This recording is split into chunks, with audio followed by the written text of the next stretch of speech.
시장에는 장사꾼이 있죠. 씨름판에는요, 씨름꾼이 있습니다. 극장에는 구경꾼이 있듯이 교회는 누가 있어야 되느냐? 복음의 일꾼이 있어야 될 줄로 믿습니다. 에베소의 주제는 아름다운 교회에 대한 것이 이 에베소의 주제입니다. 1장은 복을 받으라고 하는 그런 말씀, 그래서 우리가 하늘의 신령한 복을 받아야 된다는 말씀을 여러분에게 드렸죠. 2장은 은혜를 받으라는 그런 말씀으로 기록이 됐습니다. 3장은 따라서 일꾼 되어라, 그리스도의 일꾼이 되라는 거예요. 하나님이 우리에게 복 주시고 은혜 주신 것은 왜 하나님께서 우리에게 복을 주시고 은혜를 주셨겠느냐? 이 나누라는 거죠. 주라는 거예요. 뭘 주느냐는 거예요. 여러분, 복음을 우리가 나누어줘야 합니다. 이 복음이라고 하는 건 뭐냐? 기쁜 소식입니다. 또한 복된 소식이다, 이렇게 말할 수 있어요. 죽어가는 사람에게 살 수 있는 소식, 이걸 복음이라는 거예요. 여러분, 복음은 비난받음으로 파괴되는 것이 아니라 침묵함으로 파괴된다. 그러니까 이 침묵함으로 파괴가 된다는, 복음은 비난받는 것으로 파괴되는 게 아니라는 거예요. 암의 특효약을 발명한 의사가 그 약을 자신과 자신의 가족들에게만 사용하고 있다고 한다면 그는 모든 환자들에 대한 살인자나 마찬가지입니다. 복음으로 먼저 구원받은 우리들은 이 세상 사람들의 영혼을 책임진 일꾼임을 깨닫기를 바랍니다. 그래서 복음에 대해 우리가 침묵하는 자에 대해서 에스겔 3장은 뭐라고 우리에게 얘기를 하고 있느냐? 여러분, 에스겔 3장 18절부터 21절 보세요. 천천히 한번 읽어보겠습니다. 가령 내가 악인에게 말하기를 넌 꼭 죽으리라 할 때 네가 깨우치지 아니하거나 말로 악인에게 일러서 그의 악한 길을 떠나 생명을 구원하게 하지 아니하면 그 악인은 그의 죄악 중에서 죽으려니와 내가 그의 핏값을 네 손에서 찾을 것이고. 참 이 말씀이요, 참 두려운 말씀이에요. 하나님께서 그 핏값을 어디에서 찾겠느냐? 네 손에서 찾겠다. 악인에게 정말 그 악한 길에서 떠나라 말이야. 죄된 그런 삶에서 떠나라. 그렇게 네가 말하지 않았다. 그가 들었음에도 깨닫지 못하고 그렇게 살았다고 하면 그 죄로 말미암아 그가 죽겠지만, 그러나 그것을 내가 전하지 않았다라는 거예요. 그럼 내가 그의 핏값을 네 손에서 찾겠다라고 하나님 말씀하고 있어요. 19절 보세요. 네가 악인을 깨우치되 그랬어요. 그가 그의 악한 마음과 그 다음에 악한 행위에서 돌이키지 아니하며 그는 그의 죄악 중에서 죽으려니와 너는 네 생명을 뭐하리라? 보존하리라. 내가 전했다 이게. 그랬음에도 불구하고 그가 깨닫지 못하고 돌이키지 않았다고 한다면, 그런다면 그것은 네 생명을 보존하게 될 것이다. 20절 보세요. 또 의인이 그의 공의에서 돌이켜 악을 행할 때에는 이미 행한 그의 공의는 기억할 바가 아니라 내가 그 앞에 거친 것을 두면 그가 죽을지니 이는 네가 그를 깨우치지 않음이니라. 그는 그의 죄 중에서 죽으려냐 그의 핏값은 내가 네 손에서 찾으리라. 21절 말씀 보세요. 그러나 그랬어요. 네가 그 의인을 깨우쳐 범죄하지 아니하게 하므로 그가 범죄하지 아니하면 정령 살리니 이는 깨우침을 받음이며 너도 내 영혼을 어쩌면 복음 증거하는 자들에게 있어서 이 에스겔 3장 18절로부터 21절에 있는 말씀은 가장 두려운 말씀이 아닌가 하는 생각을 가져봅니다. 우리는 복음에 대해서 어떻게 해요? 입을 다뭅니다. 전하지 않으려고 해요. 예수님은 너희가 전하지 않으면 돌들도 소리를 치겠다라고 말씀을 하셨단 말이에요. 여러분, 하나님의 최대의 관심은 어디에 관심이 있느냐? 잃어버린 영혼을 찾는 일에 하나님은 최대의 관심을 갖고 계시다라는 거예요. 그래서 하나님은 복음의 일꾼을 세우셔서 그 일꾼들을 통해서 잃어버린 영혼을 찾고 계시다 하는 사실이에요. 오늘 본문에서 바울은 자신이 복음의 일꾼이 된 사실에 대해 간증을 하고 있는데 우리 모두에게 같은 일꾼이 될 것을 이 바울이 권면을 하고 있다는 얘기입니다. 첫째 우리가 생각해 볼 수 있는 것은 우리 모두는 따라서 자랑스러운 복음의 일꾼이다. 정말 이 자랑스러운 일꾼이라는 거예요. 에베소 3장 7절 보세요. 이 복음을 위하여 그랬어요. 그의 능력이 역사하는 대로 내게 주신 하나님의 은혜의 선물을 따라 내가 일꾼이 되었노라. 대체적으로 평신도들은요, 복음 전파하는 일은 누가 한다고 생각을 합니까? 목사나 전도사가 하는 일로 알고, 전도하는 일은 부담스러워하고 회피하려고 합니다. 예배 참석과 봉사 그리고 사회일에 충실하여 교회 헌금하는 것을 만족하려고 해요. 그러나 고린도전서 4장 1절에 바울은 뭐라고 얘기하느냐? 사람이 마땅히 우리를 누구의 일꾼이라고 했어요? 그리스도의 일꾼이요. 따르세요. 나는 그리스도의 일꾼이다. 아멘. 그러면서 바울은 하나님의 비밀을 맡은 자로 여길지어다 이렇게 말하고 있어요. 그리스도의 일꾼은 부담스러운 직분이 아니에요. 여러분, 자랑스러운 직분임을 깨닫기를 바랍니다. 사도 바울과 함께 우리 모두 자랑스러운 복음의 일꾼으로 부름을 받았음을 깨닫는 이 시간 되기를 주의 이름으로 축원을 드립니다. 바울은 일꾼은 특별한 임무를 받은 사람임을 말씀하고 있는데 에베소 3장 2절 보세요. 너희를 위하여 그랬어요. 내게 주신 하나님의 그 은혜의 경륜을 너희가 들었을 터이라. 바울은 지금 감옥에 갇혀 있는 그런 상황입니다. 감옥에 갇혀서 이 서신, 이 에베소 서신을 누구에게 전하고 있느냐? 에베소 성도들에게 전하고 있습니다. 그가 감옥에 갇힌 것으로 수치스러운 범죄로 인한 것은 아니에요. 무엇 때문에 그가 감옥에 갇혔느냐? 그리스도 예수의 일로.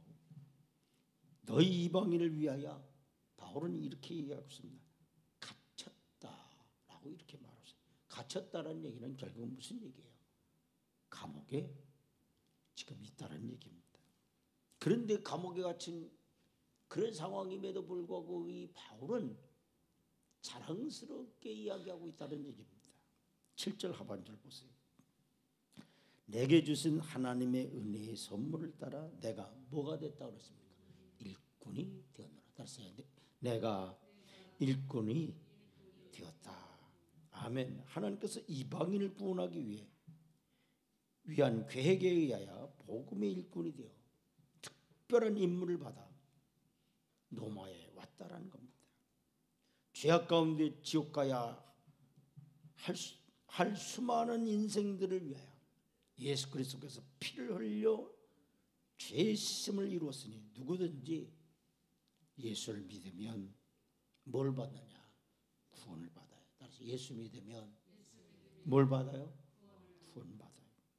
천국 사람이 된다는 이 복음을 전하다가 유대인들의 방해와 시기의 고발로 이 바울이 감옥에 갇혔으나 바울은 하나님의 특별 임무를 맡은 자라는 거예요.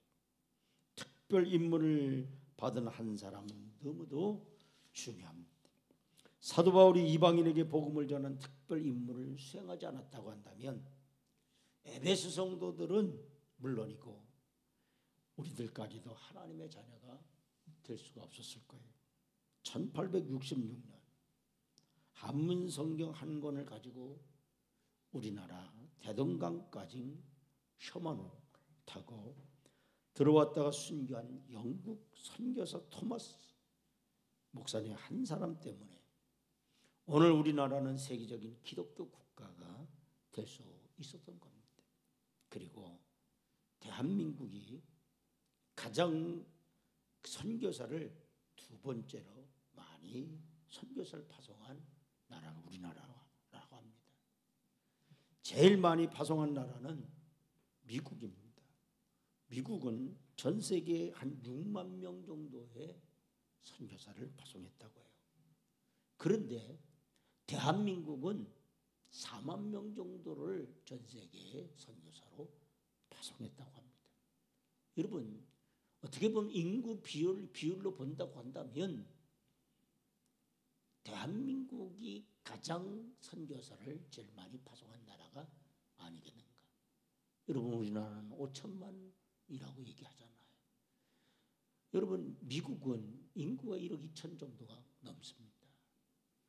1억 2천에 6만 명 정도의 선교사를 전 세계에 파송했다고 하는데 우리나라는 5천만밖에 되지 않지만 전 세계 4만 명을 파송했다고 한다면 인구 비율적으로 본다고 한다면 대한민국이 전 세계 가장 선교사를 많이 파송한 나라가 아니겠는가 하는 생각을 가져봅니다. 여러분, 우리는 복음의 일꾼이 되어서 아직도 하나님을 모르는 자들에게 그리스도의 복음을 전해야 할 사명이 우리에게 주어졌다는 사실을 깨닫는 시간 되기를 주의 이름으로 축원을 드립니다. 두 번째 일꾼은 어떤 자냐? 하나님의 비밀을 맡은 자다 이렇게 얘기하고 있어요. 에베소 3장 3절 보세요. 곧 계시로 내게 비밀을 알게 하시는 것은 내가 먼저 간단히 기록함과 같으니 그랬어요. 예수 그리스도의 십자가에서 흘린 피로 말미암아 유대인과 이방인과의 단벽이 없어지고 다 같이 하나님의 백성이 될 수 있다라는 것은 감히 상상조차 할 수 없는 숨겨진 하나님의 비밀이었다라는 거예요. 그래서 6절을 보세요. 이는 이방인들이 뭐로 말미암아? 복음으로 말미암아 그리스도 예수 안에서 함께 뭐가 됐습니까? 상속자가 됐다라는 거예요. 또한 함께 지체가 됐다라는 거예요. 함께 약속에 참여한 자가 되었다고 바울은 우리에게 말하고 있어요. 이 비밀은 하늘의 천사들도 몰랐고 심지어 구약에 능통한 바울 자신도 몰랐습니다. 하나님은 어느 시대에 어떤 사람들에게도 알려주지 않으시고 오직 하나님의 거룩한 사도들과 선지자들과 바울 자신에게만 성령으로 알려주셨다라는 거예요. 그리고 우리들에게도 말씀을 통해 알려주셨다라는 거예요. 유대인과 이방인의 높은 담, 그들이 그리스도 안에서 한 형제가 되고 한 교회를 이룬다라는 것이 얼마나 놀라운 일인가를 우리들은 쉽게 마음에 와닿지 않습니다. 오늘 우리에게도 이방인이 있어요. 동남아시아의 노동자, 일본인, 중국인, 아프리카 난민들, 타종교인 등과 같이 우리의 관심 밖에 있는 사람들, 또한 전과자, 창녀, 무당, 알코올 중독자, 그리고 개인적으로 감정이 좋지 않은 사람, 멀리하고 싶은 사람, 피하고 싶은 사람들, 우리도 모르게 잠재의식 속에서 저 사람들은 천국과 관련이 없다고 여겨버린 사람, 이에 대한 하나님의 경륜, 경영, 그럼 계획이 뭐냐 이게. 6절 보세요. 다 같이 봉독합니다. 이는 이방인들이 복음으로 말미암아 예수 그리스도 안에서 함께 뭐가 됐다는 거예요? 상속자가 되고, 상속자가 될 뿐만 아니라 함께 뭐가 됐다라는 거예요? 지체가 됐다라는 거예요. 또 함께 뭐가 됐다? 약속의 참여자가 됐다. 무슨 얘기입니까? 그리스도 안에서 그들도 우리와 함께 한 몸, 한 형제, 한 가족이 되었다라는 얘기입니다. 이 비밀은 바울 때부터 시작된 계획이 아니고 영원부터 갖고 계신 하나님의 비밀의 계획이었어요. 그래서 로마서 16장 26절과 27절 통해 보면 이제는 나타내신 바 되었으며 영원하신 하나님의 명을 따라 선지자들의 글로 말미암아 모든 민족이 믿어 그랬어요. 순종하게 하시려고 알게 하신 바 그 신비의 계시를 따라 된 것이니 이 복음으로 너희를 능히 견고하게 하실 제로신 하나님께 예수 그리스도로 말미암아 영광이 세세 무궁하도록 있을지어다. 아멘. 하나님은 비밀을 누구에게 맡겼느냐? 우리에게 맡겼다라는 거예요. 여러분, 하나님의 특별한 생명을 구하는 임무를 우리는 맡은 자예요. 그래서 자랑스러운 복음의 일꾼입니다. 관계없고 불가능하다고 생각했던 모든 이에게 우리가 복음을 전합시다. 복음을 전하는 사람들에게 하나님은 뭘 주시느냐? 성령의 능력을 우리에게 주실 줄로 믿습니다. 그래서 에베소 3장 7절 보세요. 이 복음을 위하여 그의 능력이 뭐예요? 하나님의 능력이 뭐하는 대로요?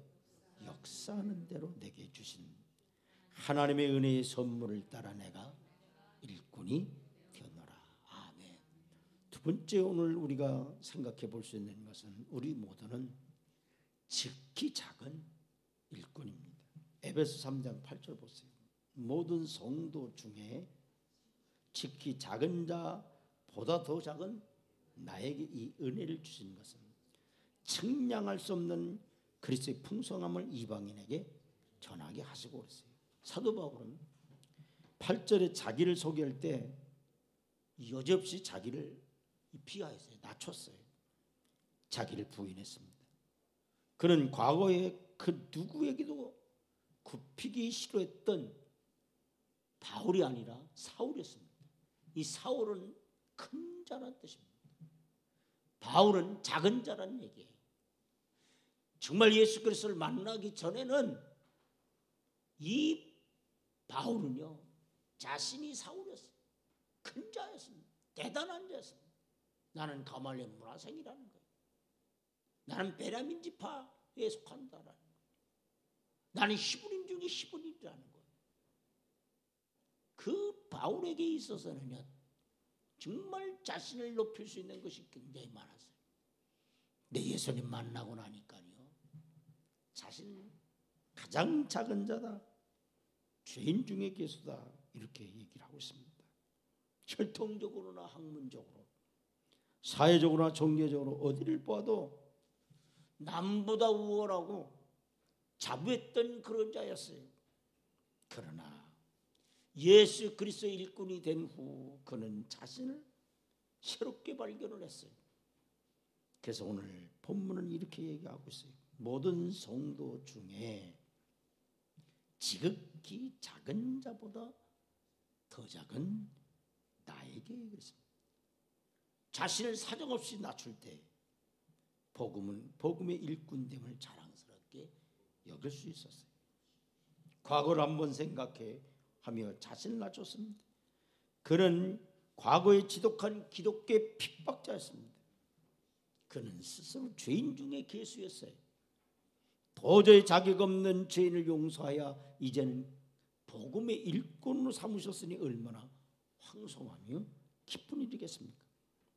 여러분은 성도가 된 것에 대해 감사하십니까? 여러분, 집사가 되고 권사가 되고 장로가 되고 성가대에 대원이 됐다고 하는 이것에 대해서 여러분이 감사를 하시느냐, 이게 복음 전하는 일꾼 되신 것에 감사하기를 주의 이름 축원드립니다.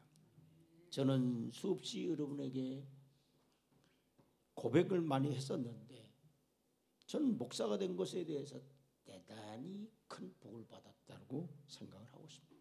그리고 목사만큼 좋은 직업이 없다고 저는 그렇게 생각해. 왜 그렇습니까? 축복하며 살 수 있는 사람이기 때문에, 그리고 복음을 전할 수 있는 그런 직업이기 때문에.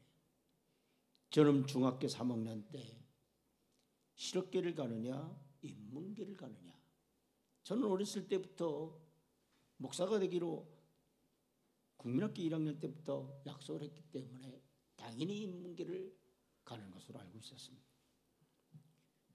고등학교를 쓸 때 이제 그 진학하기 위해서 쓰잖아요. 아버지가 오셨어요. 그러면서 저에게 이런 얘기를 합니다. 재필아, 너는 다리가 아프니까 기술을 배워라. 기술을 배워야 넌 평생 먹고 산다. 세상을 살 수 있다라는 거예요. 저는 인문계 고등학교를 가겠다고 하니까 저희 아버지가 오신 거예요. 저는 아버지에게 이렇게 얘기를 했습니다. 지금도 그 현장 아주 뚜렷이 제가 그렇게 얘기를 했습니다. 부천역 계단에서 저희 아버지에게 이렇게 얘기를 했습니다. 아버지, 저는 세상에서 가장 가치 있는 직업이 사람의 병을 고칠 수 있는 의사가 가장 가치 있는 직업이라고 생각합니다. 또 하나는 영혼을 살리는 목사가 가장 가치 있는 직업이라고 합니다. 병을 고치는 의사보다 영혼을 살리는 목사가 더 가치 있는 직업이라고 생각합니다. 그렇기 때문에 아버지, 저는 목사가 되기 위해서 인문계 고등학교에 진학을 하겠습니다. 제 이야기를 듣던 아버지께서는 이렇게 얘기를 했습니다. 그래, 네가 그렇게 생각한다고 한다면 재필아, 내가 기도해 주마. 좋은 목사가 되도록 기도해 주마. 그러면서 인문계 고등학교를 진학을 하라는 거예요. 사랑하는 성도 여러분, 저는 누구보다도 가장 목사가 정말 하나님으로부터 받은 가장 큰 복이라고 저는 생각하고 있습니다. 여러분은 복음의 일꾼이 됐다고 하는 이 사실에 대해서 자부심을 갖고 살아가기를 주의 이름으로 축원을 드립니다. 그 다음에 청량할 수 없는 그리스도의 풍성함을 생각하며 자신을 낮췄다라는 거예요. 날마다 남을 두렵게 하고 피곤하게 하던 사울이 변화에 이제는 그리스도의 풍성한 생명을 전하는 사람이 된 사실을 생각하며 얼마나 가슴 벅찬 일이겠습니까? 청량할 수 없는 그리스도의 풍성한 복음을 나누는 일꾼이 됐다라고 하는 거, 이것을 바울은 고귀하게 생각을 했다는 얘기입니다. 우리에게 주신 하나님의 선물에 우리 모두 일꾼된 자부심을 갖기를 주의 이름으로 축원드립니다. 일꾼은 헬라어로 디아코노스라고 하는데, 이 디아코노스는 영어로 미니스터라고 합니다. 이 미니스터는 장관, 목사, 섬기는 자, 이 미니스터에는 이런 뜻들이 있다라는 거예요. 우리 일꾼은 사람들을 하나님 앞에 인도하는 장관이고 목회자요, 섬기는 자라는 사실을 깨닫기를 바랍니다. 마지막으로 따라서 우리 모두는 영광스러운 일꾼이다. 바울은 에베소 3장 13절 한번 보시죠. 그러므로 너희에게 구하노니 너희를 위한 나의 여러 환난에 대하여 뭐하지 말라고 그랬어요? 낙심하지 말라. 이는 너희의 뭐니라? 영광이라. 그런데 복음의 일꾼이 된다는 것에는 여러 가지 어려움, 자신의 불이익 감당할 때가 있어요. 바울은 복음의 일꾼이었기에 로마 감옥에 갇히게 되지 않았습니까? 사실 우리들이 복음을 전하지 않는 이유는 내게 오는 어려움과 불이익 때문에 전하지 않는 거예요. 에베소 성도들은 존경하던 바울 사도가 로마 감옥에 죄수가 된 사실에 대해 패배감과 수치감을 느끼고 있었어요. 그러나 바울은 오히려 자신의 갇힌 사실에 대해 자랑과 자부심을 가졌어요. 그러면서 에베소 3장 13절 다시 한번 보겠습니다. 그러므로 너희에게 구하노니 너희를 위한 나의 여러 환난에 대하여 뭐하지 말라. 낙심하지. 내가 지금 비록 감옥에 갇혀있다 할지라도 너희가 낙심하지 말라는 거. 이는 그랬어요. 따라서 너희의 영광이니라. 여러분 지금 자신의 목회자 그 감옥에 갇혔는데 그게 뭐가 영광이겠어요? 그런데 바울은 이게 너희에게 영광이라는 거야. 너희들이 낙심하지 말라는 거야. 거의 모든 사람들은 썩어질 세상 것만 찾다가 인생을 마칩니다. 그러나 바울은 예수님의 일, 하나님의 일에 고난을 받다가 영광을 얻었습니다. 그래서 바울은 사도행전 20장 24절에 이렇게 고백합니다. 내가 달려갈 길과 주 예수께 받은 사명 곧 하나님의 은혜의 복음을 증언하는 일을 마치려 하면은 따라서 나의 생명조차 조금도 무한 것을 여기지 않겠다. 귀한 것을 여기지 않겠다. 여러분 자기의 생명을 얼마나 소중하게 여깁니까?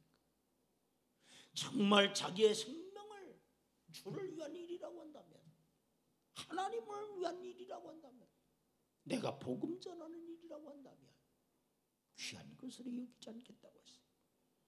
저희 할머니가 살아계실 때 96세까지 교회에 청소를 하셨습니다.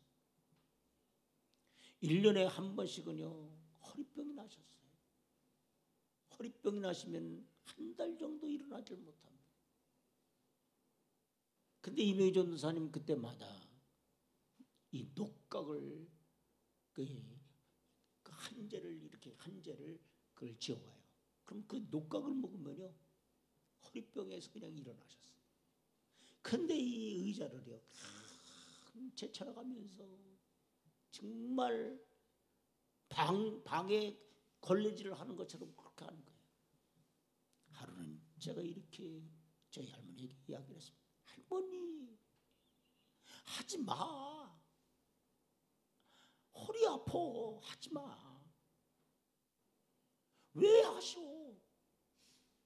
젊은 사람들도 안 하는데 왜 이렇게 하냐고.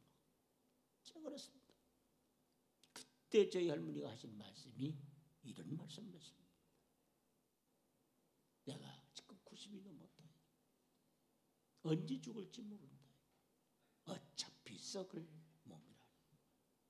뭘 이 썩을 몸을 하나님의 성전을 청소하는 일에 하나님의 일을 하는데 이 썩을 몸을 뭘 아낄 거 있느냐. 그 말씀을 하시는 것을 듣고서는 그 이후로는 저희 할머니에게 할머니 청소하지 마세요. 제가 한마디도 하지 않았어요. 저희 할머니는 96세 때까지 돌아가시기 전까지 하나님의 성전에 청소를 했습니다. 바울은 내가 그리스도의 복음을 전하는 정말 나의 생명을 조금도 귀한 것을 여기지 않겠다고 그런 고백을 했어요. 우리는 정말 복음 전하는 일에 이 바울과 같은 그런 심정을 가지고 우리가 우리의 생명을 하나님 앞에 조금도 귀하게 여기지 않고 헌신한 그런 사명을 우리가 감당해야 되지 않겠는가 하는 생각을 가져봅니다. 그리고 바울은 많은 사람을 위하여 복음을 전하다가 고난받아 영광스러운 면류관을 얻었어요. 디모데후서 4장 7절부터 8절 보세요. 다 같이 봉독하면 나는 선한 싸움을 싸우고 나의 달려갈 길을 마치고 뭘 지켰어요? 믿음을 지켰으니 이제 후로는 그랬어요. 나를 위하여 무엇이 예비됐다라니? 의의 면류관이 예비됐다. 복음을 증거하다가 내 생명을 다 이제 다 이제 다 할 때까지 됐어. 그랬더니 하나님 어떻게 했느냐 말이에요. 의의 면류관을 하나님이 예배해 놓으셨다. 여러분이 주를 위해서 헌신한 거 절대로 공짜가 없어요. 하늘의 아름다운 상급이 여러분에 가득하기를 주의 이름으로 축원드립니다. 간혹 제가 사랑하는 성도들 위해서 축복 기도할 때 이런 기도를 하는 것을 여러분이 들으셨을 거예요. 하나님, 만국의 원사님, 하늘의 아름다운 상급이 가득하게 주시옵소서라고 제가 기도하는 것을 여러분이 들으셨을 겁니다. 여러분에게 축복 기도할 때마다 아무개 권사님, 아무개 집사님이 주 앞에 헌신한 것, 하나님을 위하여 했던 그 모든 것이 공짜가 없음을 하나님께 닿게 하시고 하늘의 아름다운 상급으로 가득 차게 주옵소서. 이렇게 제가 여러분에게 축복하고 기도했는데, 이 바울은 이렇게 얘기를 하고 있습니다. 이제 후로는 그랬어요. 다시 나를 위하여 의의 면류관이 예비되었다. 아멘. 주 곧 의로우신 재판장이 그날에 그랬어요. 누구에게 주실 것이다? 내게 주실 것이며, 따라서 내게 주실 것이며. 아멘. 여러분의 믿음을 지키고 주를 위하여 여러분이 헌신하고 정말 주의 복음을 여러분이 전한다고 한다면 하늘의 아름다운 상급으로 여러분에게 주실 줄로 믿습니다. 그러면서 바울은 이렇게 얘기하고 있습니다. 내게만 아니라 그랬어요. 주의 나타나심을 사모하는 모든 자에게라. 따라하세요. 주의 나타나심을 사모하는 모든 자에게다. 아멘. 하나님께서 여러분에게 정말 의의 면류관, 썩지 아니할 면류관, 영광의 면류관, 금면류관, 생명의 면류관을 여러분에게 주실 줄로 믿습니다. 앞에서도 제가 말씀드렸지만 복음은 비난받음으로 파괴되는 것이 아니라 그랬습니다. 침묵함으로써 죽어가는 것이라고 했습니다. 여러분, 죽어가는 사람을 보고 침묵할 수 있겠어요? 하나님의 최대 관심사는 이런 영혼을 찾는 것이라고 했습니다. 마지막으로 성경 구절 한 구절 잡고 여러분에게 말씀을 마치려고 합니다. 다니엘서 12장 3절 보세요.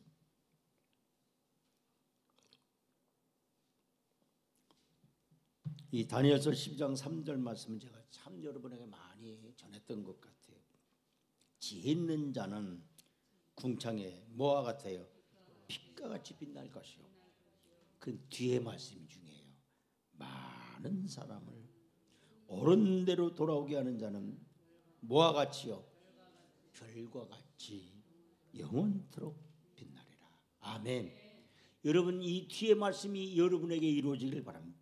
많은 사람을 옳은 대로 돌아오게 하는 자는 그래서 별과 같이 영원토록 빛나리라.